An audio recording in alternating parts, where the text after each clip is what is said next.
See me, plants. Hello.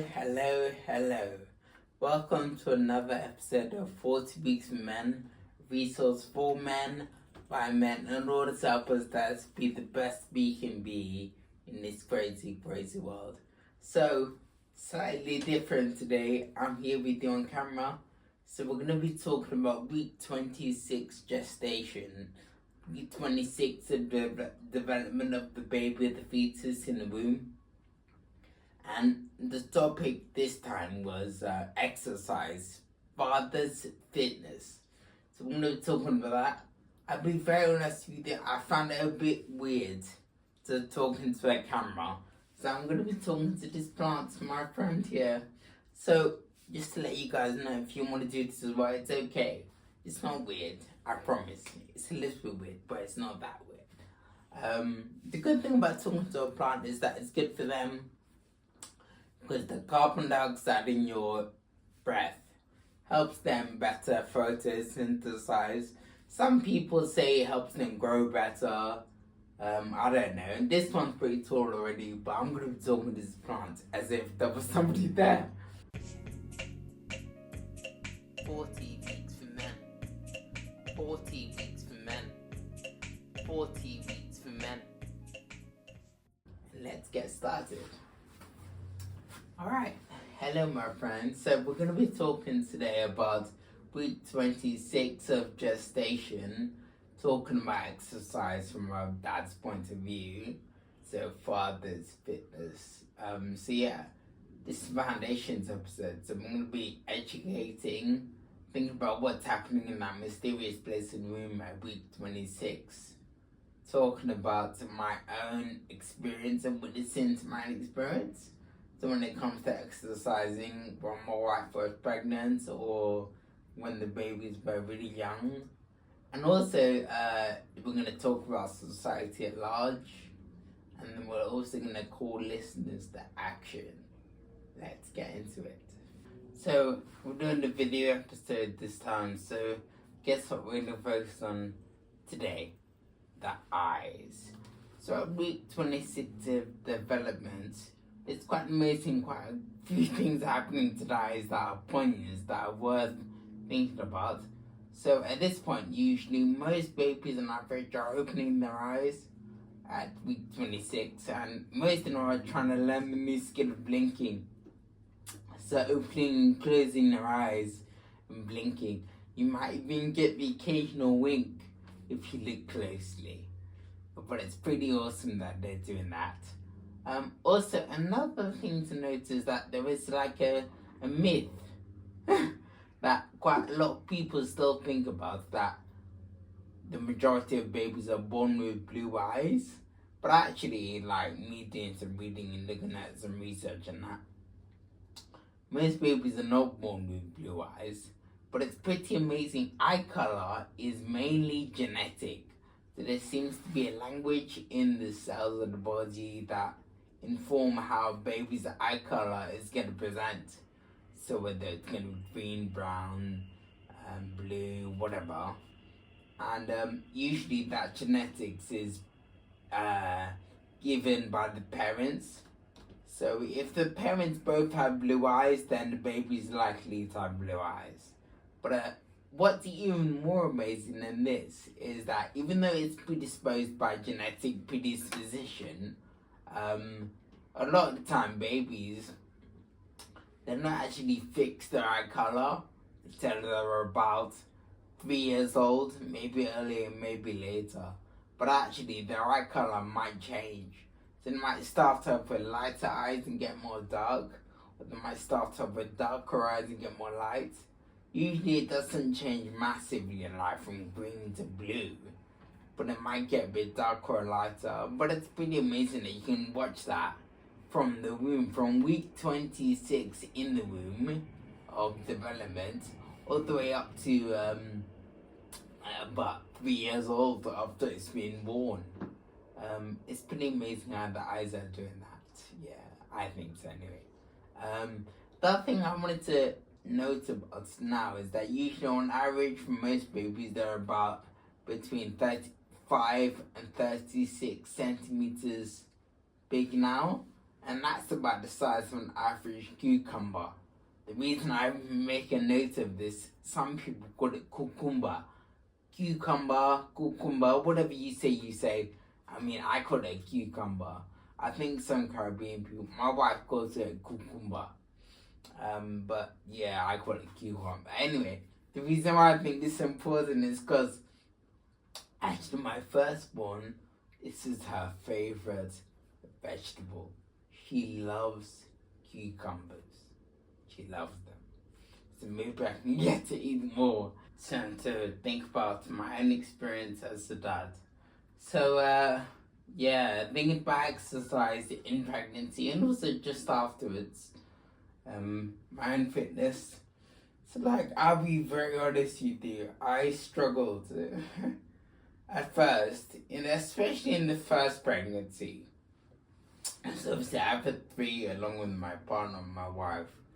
But in the first one, you're just trying to just sleep when you can. I think my wife really struggled to sleep, and I find that when I'm tired, I'm much more kind of less likely to want to exercise. But what I did find is that when I actually worked out that actually exercise improves my mood and makes me feel better in myself, especially in second and third pregnancy, I was much more inclined to have exercise as part of my own self-care. So being able to lift a couple of things and run around and jump around and skip and do things like that was helpful for me to for my own mental health, just for my own mood, to help me feel better.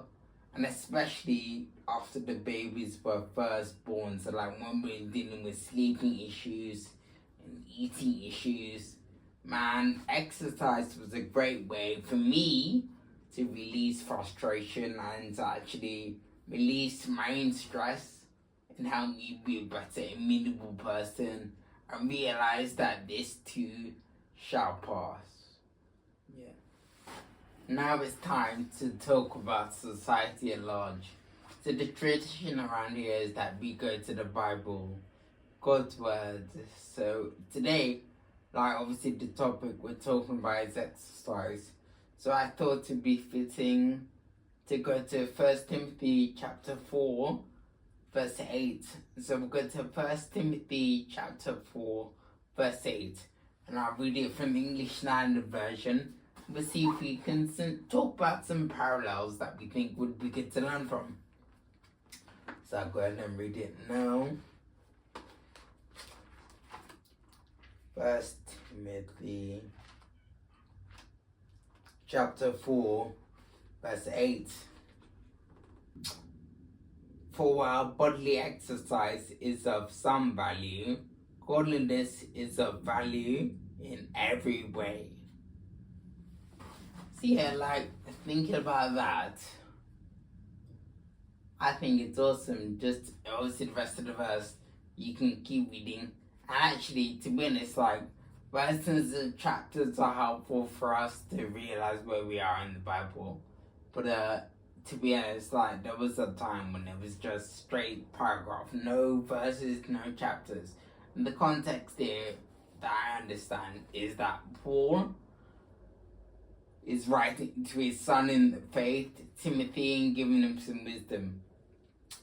So I like here that he says that, bodily exercise is of some value. So doing stuff, exercising, moving around, doing the occasional push-up is of some value. Yeah.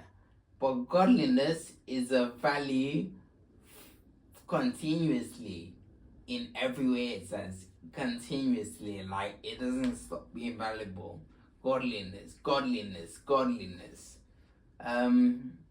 So yeah, I think for me, obviously there's a parallel here because we're thinking about exercise, this topic, and realizing actually, yeah, we can be motivated. We can do the occasional push-up. We can increase our steps from 5,000 to 6,000. we can now increase our steps from 20,000 to 25,000. You know, it depends on the person, it depends on, you know, what's good for you. And hope that people watching this video would exercise more as a result of this. But what I hope even more is that people would realize that actually exercise is only a small part of the whole game. If we're thinking of the long-term game, godliness, what does that actually mean, godliness? Like, what does that actually mean? I think we all need to go and find out. But I think it's worth looking at. And it reminds me here in 1 Timothy chapter 4 verse 8 that actually, yeah, bodily exercise is of some value, but godliness is a value in every way. Yeah. So yeah, this leads us beautifully on to the call to action this week. I really want to call listeners to action this week to actually think about the long game. So obviously the hope here is that, you know, you'd be encouraged to do one extra push-up a day, or you'd be encouraged to lift the crib, or to put some water bottles in your backpack, or maybe take one of your small babies and use them as a weight. Like, there's loads of things that you can do to increase your movement, really, like we spoke about it in the opposite branch I did with the personal training guy. Try and think about the long game. So when you're doing your short-term incremental small gains in your exercise, so your extra push-up, or whatever you choose to do, try and think of the long game. Try and think, what does godliness actually mean? Have I actually considered this question? Is that actually something worth considering? Just try and think about it today. That's what I would hope you would do after listening to this podcast. Think of the long game slightly. That was fun. Time for me to go and do some lunges or some squats or something. I need to go and do some exercise.